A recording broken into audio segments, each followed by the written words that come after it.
अमेरिकेचे राष्ट्राध्यक्ष Donald Trump यांनी अखेर इस्रायलच्या मदतीने इराणवर हल्ला चढवलाय। इस्रायलने इराणची राजधानी तेहरानसह 6 मोठ्या शहरांवर मोठा हल्ला चढवलाय। क्षेपणास्त्र सोडली आहे। खेमेनाई यांच्या निवासस्थानाजवळही स्फोट झाल्याची वार्ता समोर येते। इराणच्या राष्ट्रपती भवनावरही क्षेपणास्त्र सोडण्यात आलेत। इराणची अणु ठिकाणं लक्ष्य करण्यात आली आहे। इराणकडून या हल्ल्याला प्रत्युत्तर देण्यात येत आहे। मध्य पूर्वेतील या युद्धाची झळ आता जवळच्या सर्वच राष्ट्रांना बसणार आहे। पण चीन आणि रशियानं या इराणला मदत केली तर जागतिक युद्ध भडकण्याची भीती वर्तवली जाते। या युद्धात भारताची आणि त्याच्या मित्र राष्ट्रांना कुणाकुणाला पाठिंबा आहे हे पाहूया। या युद्धात भारताची आणि त्याच्या मित्र राष्ट्रांचा कुणाकुणाला पाठिंबा आहे हे पाहूया। भारताचे परराष्ट्र मंत्री एस जयशंकर यांनी इराण-इस्रायल युद्धादरम्यान भारताची भूमिका तटस्थ असल्याचं स्पष्ट केलंय।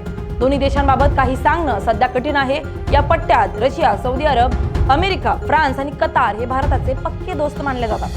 कतार आणि सौदी अरब हे मुस्लिम देश आहेत, तर रशिया आणि अमेरिकेत युक्रेन युद्धावरून तणाव आहे। त्यामुळे हे युद्ध जास्त वाढणार नाही याची काळजी घेणं आवश्यक आहे। भारताने शांततेचं आवाहन केलंय। इस्रायल अमेरिकेच्या पक्षात या युद्धात इस्रायल अमेरिकेच्या बाजूने उतरलाय। यापूर्वी सुद्धा इस्रायलनं इराणवर जोरदार हल्ला चढवला होता। इराण इस्रायलवर प्रतिहल्ले केले होते। ट्रम्प हे इराण सोबत अणुकरारावर चर्चा करत होते, पण चर्चा फिसकटली आणि इस्रायलनं अमेरिकेच्या मदतीने ताबडतोब हल्ले सुरू केले। चर्चेच्या 7 फेऱ्या संपल्या। आता 15 जून रोजी ओमान येथे पुढील चर्चा होणार होती। त्यापूर्वीच हल्ले सुरू झालेत। सौदी अरब इराण सोबत सौदी अरबने इराण आणि इस्रायल युद्धात इराणची बाजू घेतली।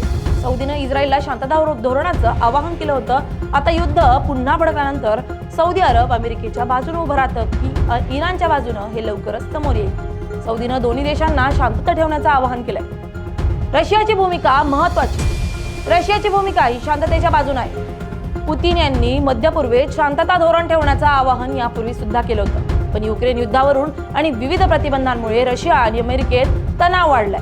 अशा परिस्थितीत रशिया काय भूमिका घेते याकडे जगाचं लक्ष लागलंय, तर फ्रान्सही तटस्थ आहे। इराणनं फ्रान्सला सुद्धा धमकी दिली होती, त्यामुळे फ्रान्स इस्रायलची बाजू घेण्याची शक्यता आहे। तर कतार हा मुस्लिम देश इराणच्या बाजूने आहे। कतार आणि इस्रायलचं वाजलेलं आहे, त्यामुळे कतारची भूमिका ही महत्त्वाची ठरणार आहे।